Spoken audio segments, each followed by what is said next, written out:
본 말씀을 통해서 거짓,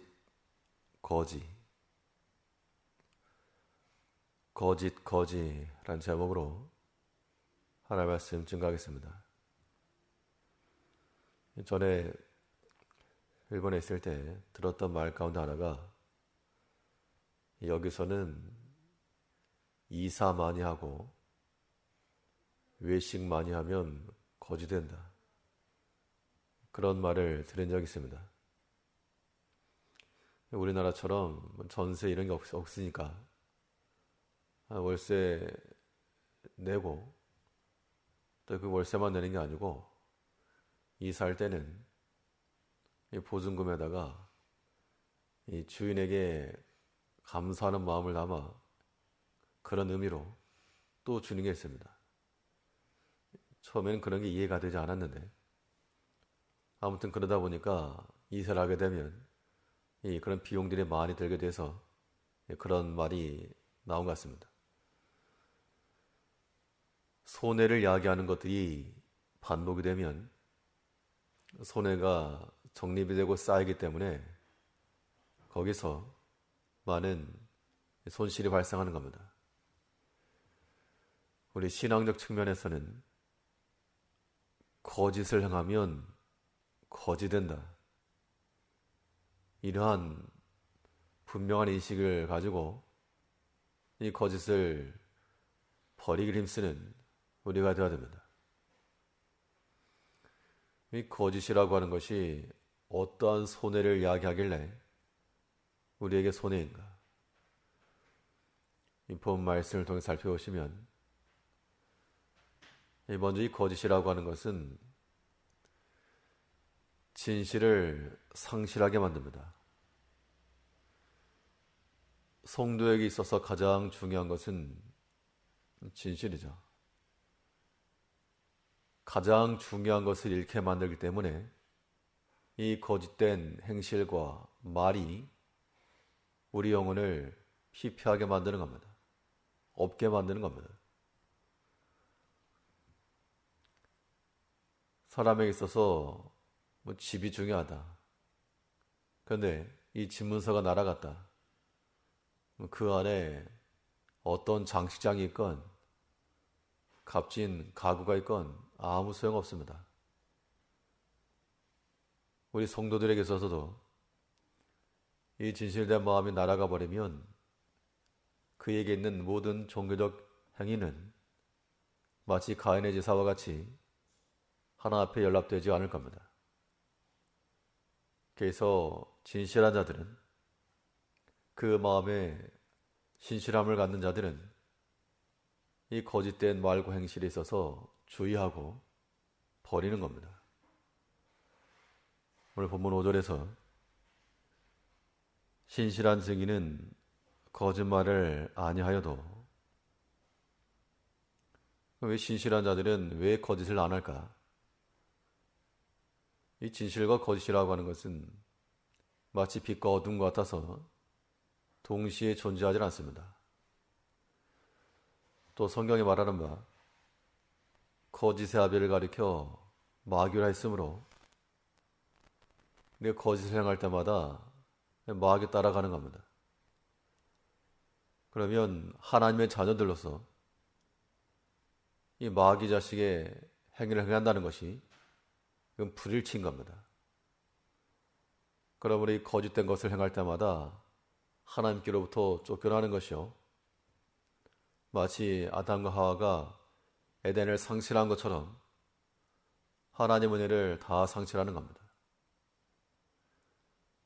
사람이 거짓을 행하는 이유는 당장을 모면하기 위함이요, 또 유익을 얻기 위해서 거짓을 행합니다. 그러나 성경의 증거는 거짓으로서 이길 수 있다 하지 않았고, 진실한 자들이 이긴다 그랬습니다. 어린 양 대신 예수께서 어디로 가시든지 그를 따라가며 또 그의 부르심을 받고 빼내심을 받은 자, 곧 진실한 자들은 이기리라.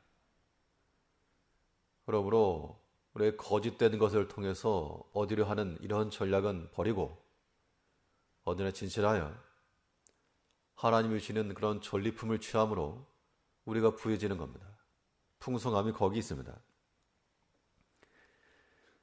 이 거짓이라고 하는 것은 마치 사탕발름과도 같아서 어린아이들이 넘어가는 겁니다. 그러니까 거짓말을 하고 거짓 행위를 하는 자들은 스스로 생각하기를 내가 참 머리가 좋다. 내가 참 임기응변이 좋다. 그렇게 안위할 것이 아니라 내가 여전히 어린아이와 같다. 그 속임에 또 넘어갔다. 자신을 자책해야 합니다.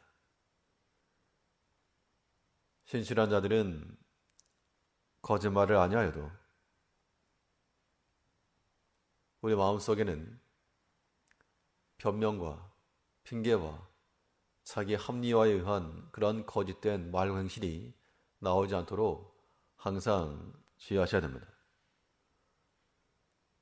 거짓이라고 하는 것은 아무튼 수가 낮은 겁니다. 수가 낮은 사람은 자기 수가 굉장히 높은 것으로 알고 이것으로 일이 될 것처럼 보이지만 그보다 더 높은 수를 가진 사람에게 다 드러나는 겁니다.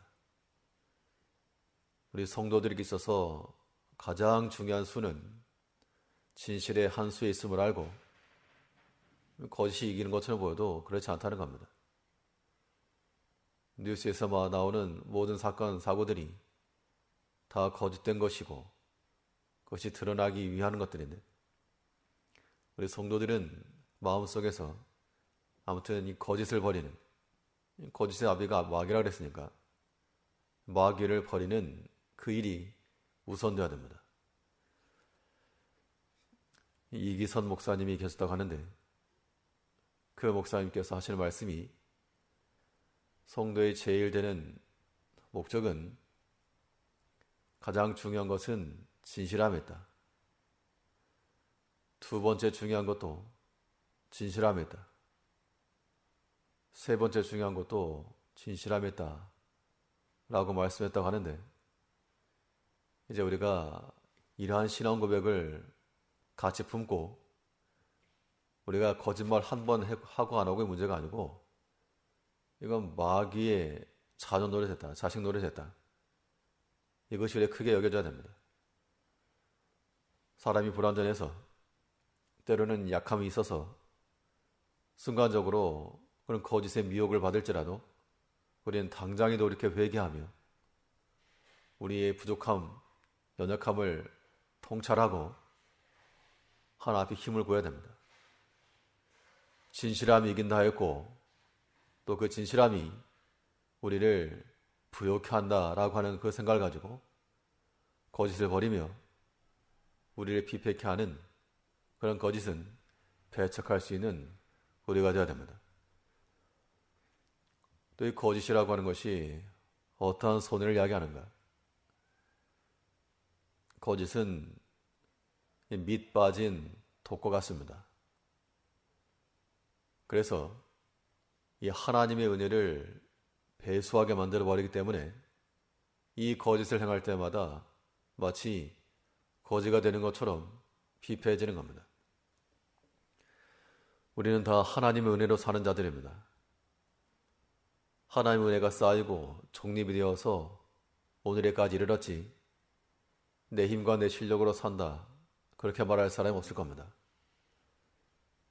근데 이 하나님의 은혜를 한순간에 엎어버리는 것이 바로 죄라고 하는 겁니다.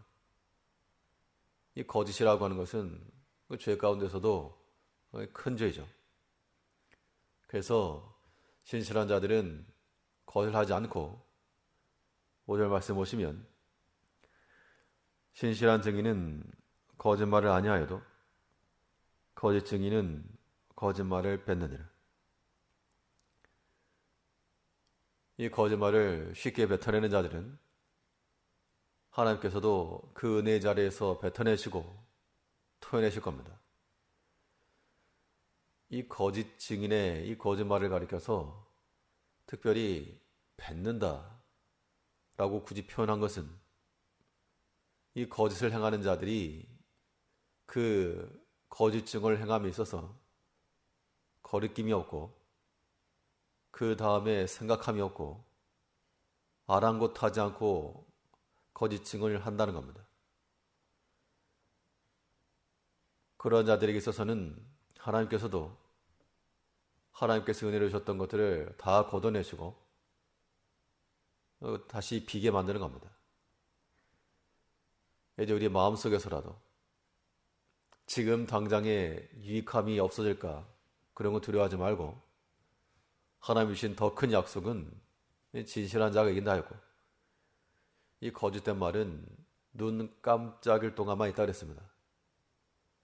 그 잠시를 위해서 더 큰 것을 놓치지 아니하도록 우리 성도들의 마음은 언제나 진실함 가운데 나가야 됩니다.